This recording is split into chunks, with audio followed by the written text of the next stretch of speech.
Everyone thinks that the biggest threat from the left today is woke ideology and woke madness. And I get why you might think that, but respectfully you'd be wrong. Because the next big threat is not wokeness. It's actually something more dangerous. It's not going to look like purple-haired gender studies graduates. The next threat from the left is going to look a lot more like MAGA. Yes, MAGA. It's going to look a lot more like Trumpism. And let me explain. The left, they absolutely want power back. And the most clever people in the left, they have been paying attention. They have been watching the political landscape very carefully. And here is what they see. They see that in the last many decades, the movement that has been the most energizing in politics is MAGA. In our lifetime, no other political campaign has created so much enthusiasm and an alliance of different parts of the population. And beyond Trump, what other campaigns have energized people? Let's think about it. Bernie Sanders energized people. Zoran Mamdani in New York, where he actually won. Or the populist campaigns across Europe, not from the left, but they had an appeal. So sooner or later, the left will realize that wokeness doesn't win elections, but populism does win elections. So the next left will not be the woke left, it will be the populist left. It will be a MAGA-like left. It will combine the key ideas of the left with the populist energy of the right. And let me explain how this will look like, and I will use my whiteboard, hopefully to make it clearer. So the next big thing, first of all, will be a post-woke left. Post-woke left. Now, why post-woke? Because woke has hit a ceiling. Woke has divided the left. It has think about this feud, this animosity between feminists, for example, and the trans movement. So on the one hand, wokeness gave a lot of institutional power to the left in areas such as universities or even in corporations. But at the same time, it has been very alienating to many people. For example, it's been alienated and weird to working class voters. Wokeness repels them.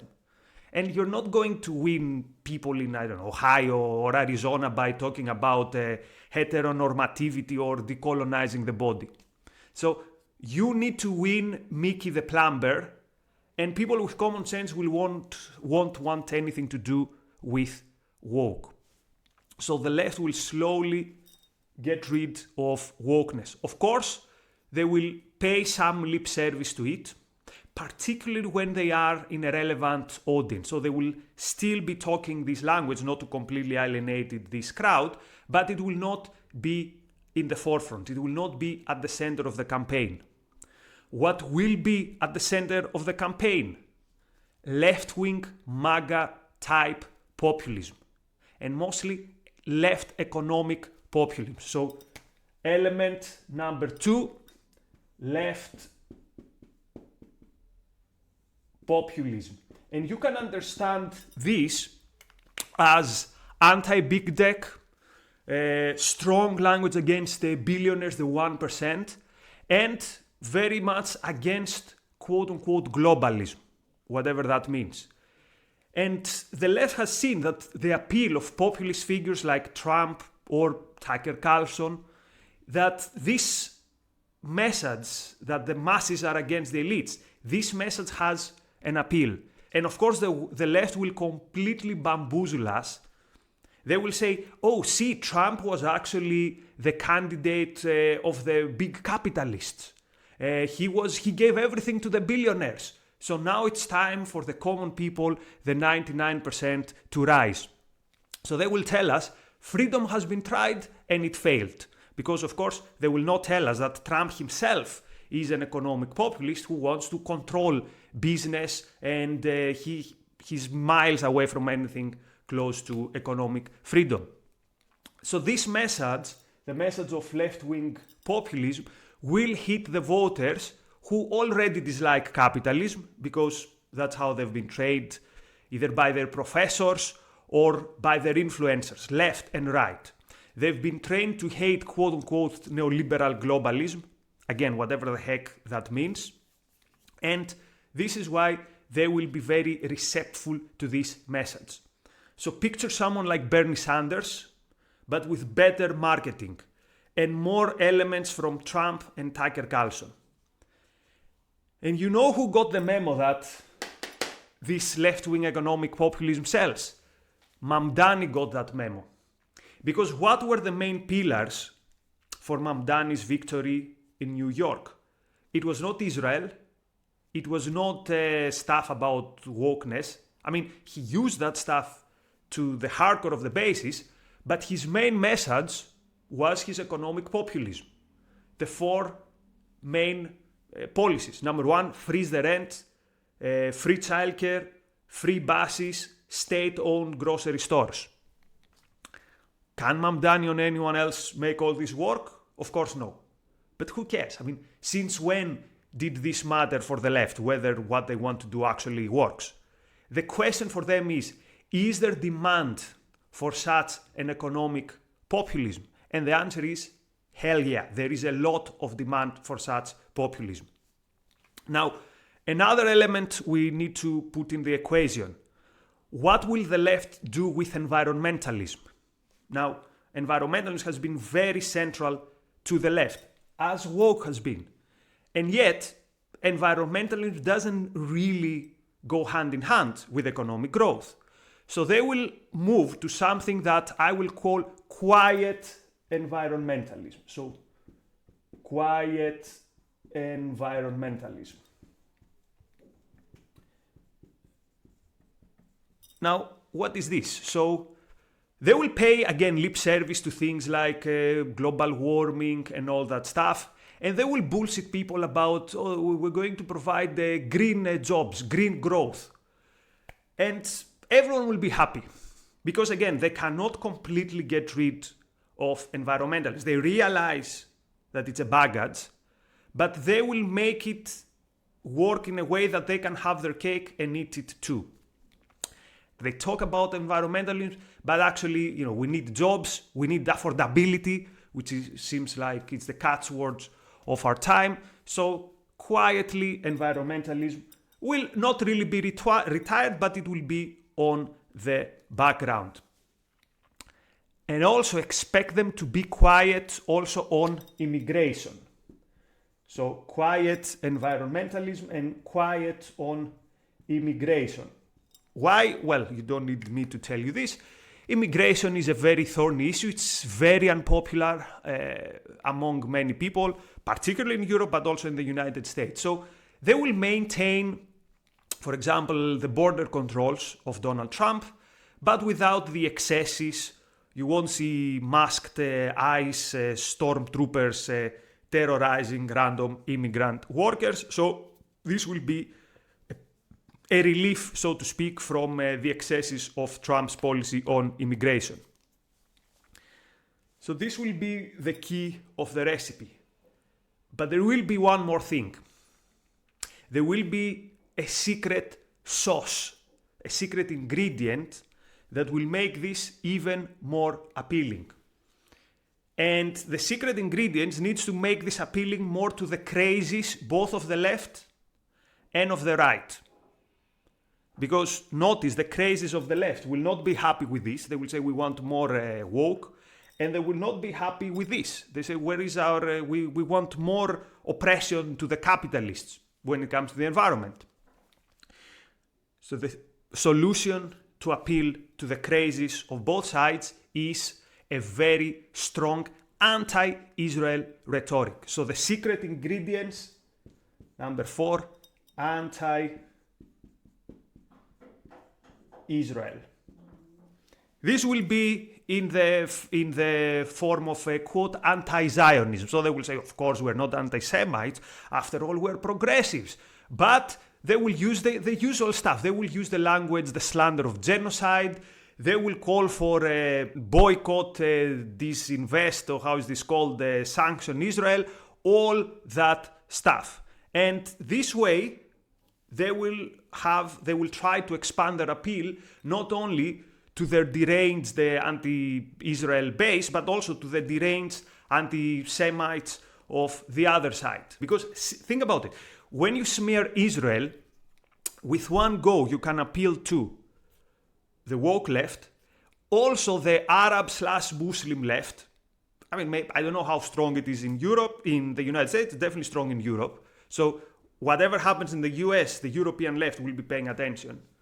You will appeal to parts of the anti-establishment right, quote-unquote anti-establishment right, figures like Tucker Carlson. You'll appeal to the Candace Owens of this world, the Groypers, and the millions and millions of useful idiots who believed every lie about Israel and Gaza and the quote-unquote genocide.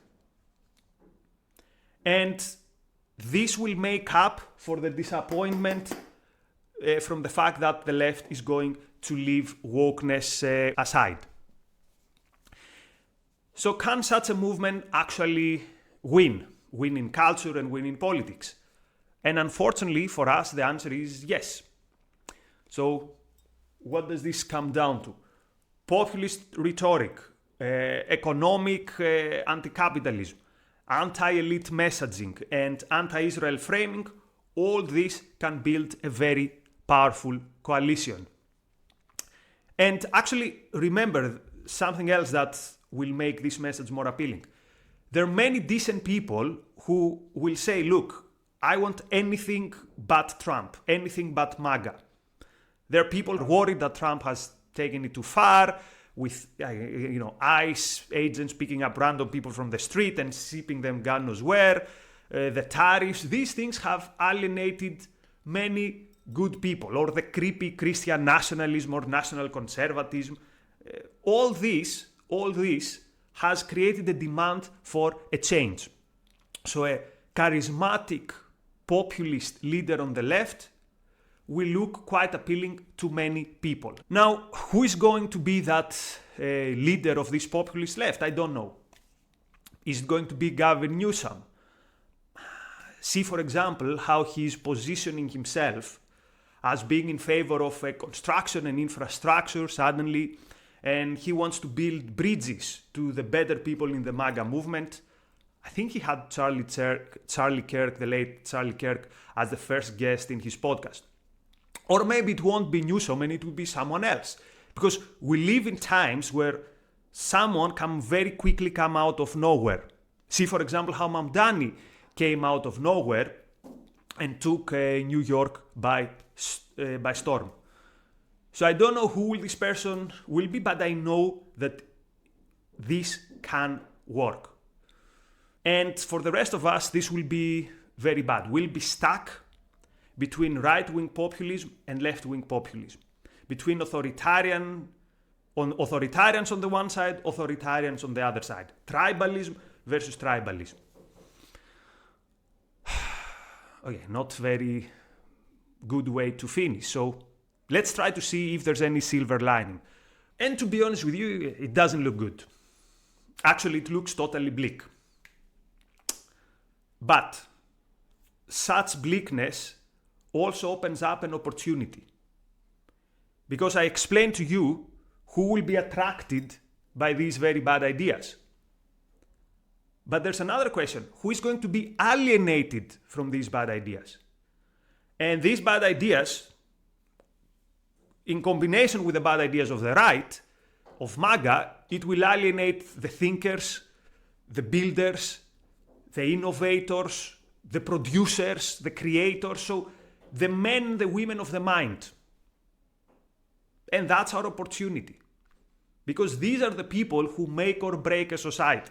I mean, read Atlas Shrugged. These are the people who, if they shrug, then there goes society. And what do we need to attract these people is a positive alternative vision. And the emphasis here is on the positive. We need good ideas, crystal clear ideas to attract the best people. And also, we need this to be a significant movement. It just can't be, a sect of 200 people. And to attract more people requires someone with passion and charisma and charm. Someone like Javier Milei, for example. Now, how possible is to get this, to articulate this positive vision and to find someone like an apostle to attract masses? And I'm not telling you that this is easy. It's not easy. But the story I always like to say is that it's not the first time in history where the odds have been bad towards the good people. I mean, an example close to home. The Greeks shouldn't have beaten the Persians. We were outnumbered, out-weaponed, out-financed, out everything. And yet we won, the Greeks won. Not because we were the many, but because we knew what we were fighting for. And we fought for something positive, we as the ancient Greeks. For freedom, for the good life, for self-rule. And the same is true today, because we're up against a movement that thrives on negativity, on resentment, on envy, on contrarianism. What is the other side doing? I'll be against that. On opposing the other, but without having anything positive to stand for. But we do have something positive to stand for.